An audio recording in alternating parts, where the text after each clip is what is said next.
Hey everybody, this is Pat Torpy from Mr. Big, and you're listening to Music Mania.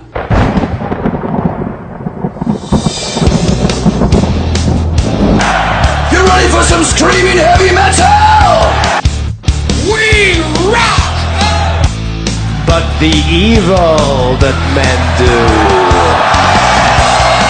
lives on.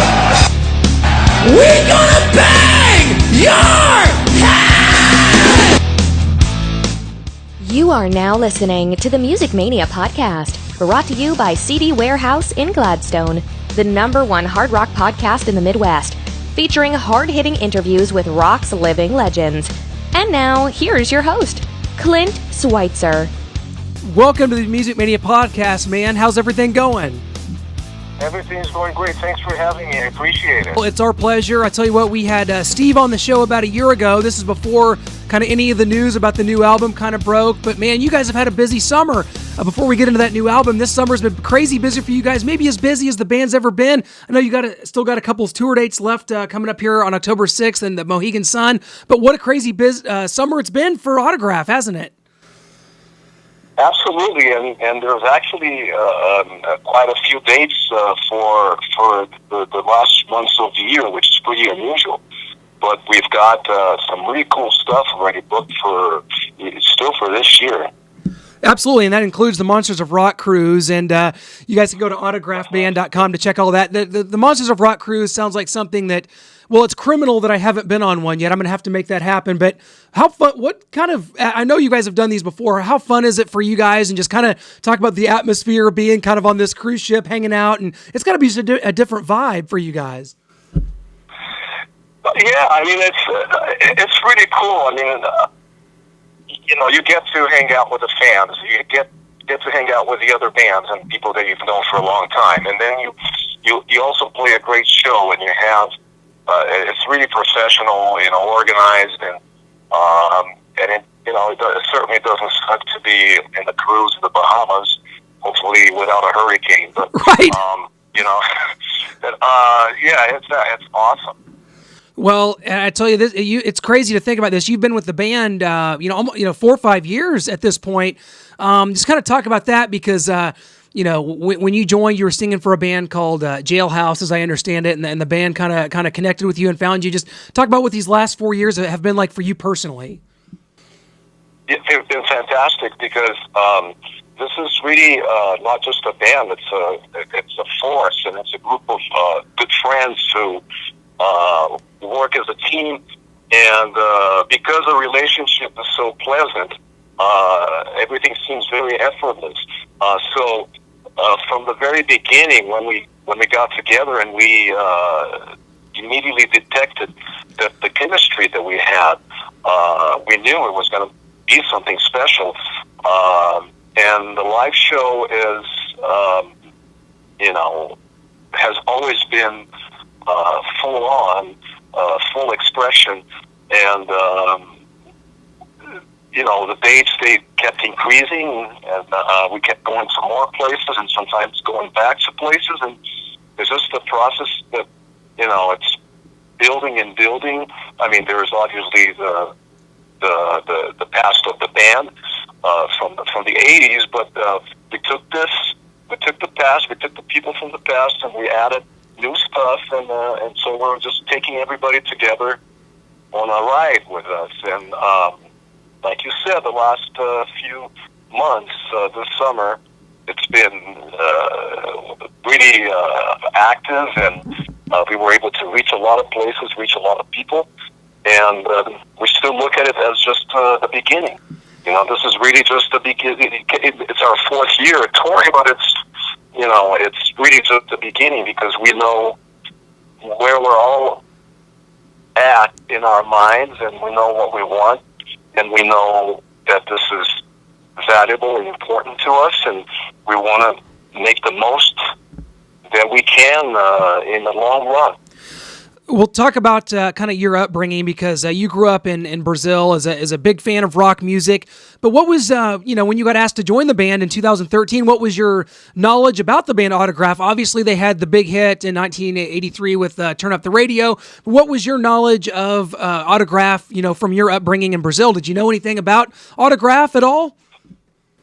Absolutely. I mean, first of all, I'm half Swiss and half Israeli. Mm-hmm. So my family went to Brazil because of the Holocaust, and so I was first generation born there and grew up with different languages at home and traveled quite a bit. So I had a lot of international experience. But when MTV started, Turn Up the Radio was a big hit, and was, I think, maybe one of the first 10 or 15 videos that were put out, and I saw it, and then obviously immediately noticed Steve Lynch's guitar solo on that song, and I knew this, this was totally like unique and special, and I was like,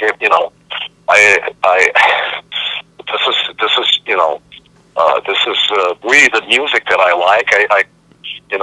I grew up, the music that I listened to was like the mid '70s that influenced me, and it had all the elements. So when I had the opportunity to move to Los Angeles in 1985, I already knew everything about them, and interesting enough, a couple of years later, they disbanded, and they went about other businesses, and only for it to reunite again 4 years ago. So, in the meantime of this gap, I was in different bands with different labels, but everything goes in a circle. And in 2013, I was doing a reunion show for a band that I was in the late '80s called Jailhouse, and at the Buses of Rock Cruise, and it was just a fun reunion show, and then I heard that they were wanting to do another version of Autograph. They wanted to do something which what they mentioned is they wanted to do something a little bit heavier and deeper, and that was exactly how I was feeling at the time, and we had similar friends who connected ourselves, and they knew about me already anyway, and it just really clicked right away. That's how it went down. Well, you talk about kind of a newer, heavier version of Autograph. I think that's exactly what this album represents. It comes out October 6th, Simon. It's Get Off Your Ass. I love the title. I just got to check out the video, which is, this is not very tongue-in-cheek. It's pretty much saying, get off your ass and do something. I love this. Very hard, straightforward. I mean, how excited are you guys for October 6th to unveil this thing to the world? We're very excited. First of all, it already came out in Japan a couple of weeks ago, which will probably be going there, I would hope so, next year. It's coming out October 6th here in Europe. You can pre-order it already through on empmerch.com. So people are doing, but the official release on October 6th. The video already came out. The video was very much done with the mentality of the videos, how they were fun in the 80s, that they were like a little storyline, and like I said, straightforward. And we're really excited. We're really happy with everything. The shows keep coming. Better shows. We're doing in 2 weeks. We're playing at the Mohegan Sun Arena. Yep. In Connecticut. And then there's other shows lining up with also Tom Kiefer, so we're climbing up there, for a band that has not been around for 25 years and has a different lineup, to a certain degree. There are a lot of conquering that we have to do, but every time we play live, we win. So we're extremely excited about this.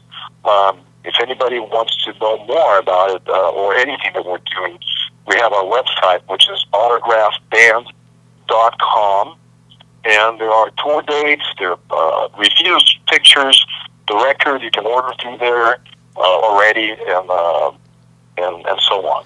And you talked about EMP and being able to pre-order the album on empmerch.com, but a lot of people might not realize, David Ellefson from Megadeth is the president of EMP. Just kind of talk about how that partnership formed. This seems like a perfect, venue for an avenue for Autograph to get this new album out. Just kind of talk about how you got hooked up with Dave Ellefson and what a great, label he's got going on right now. Yes, and especially because he's very open-minded and he is very musical, and they really understand what we're doing, and they understand it so well. We never had to put it in words. It just turned to be now one big team machine going towards the same direction. We want to bring rock and roll to people. We want to bring fresh, real rock and roll to people, and it is 2017. So the lyrics, they will talk with a language that will appeal to all kinds of people, not just a certain genre or type.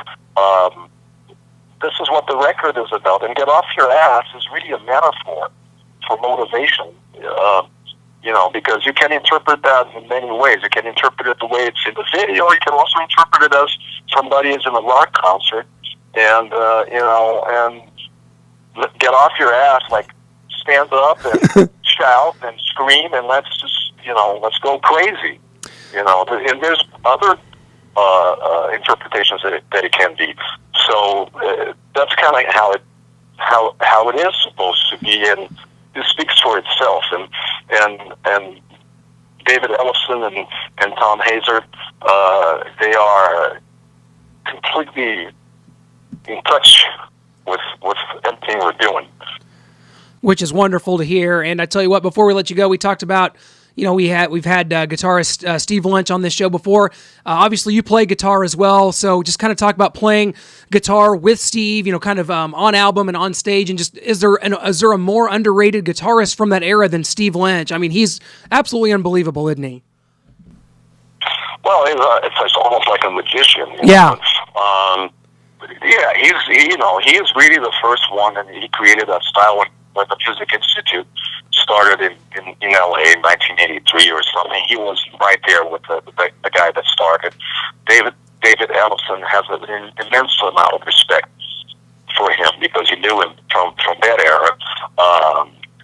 I am a multi-instrumentalist. I play many different instruments, and I'm also a songwriter. And the band is very strong musically because Steve is a monster that he is. I got my background. Randy he's got a great, unique style and personality and vocals.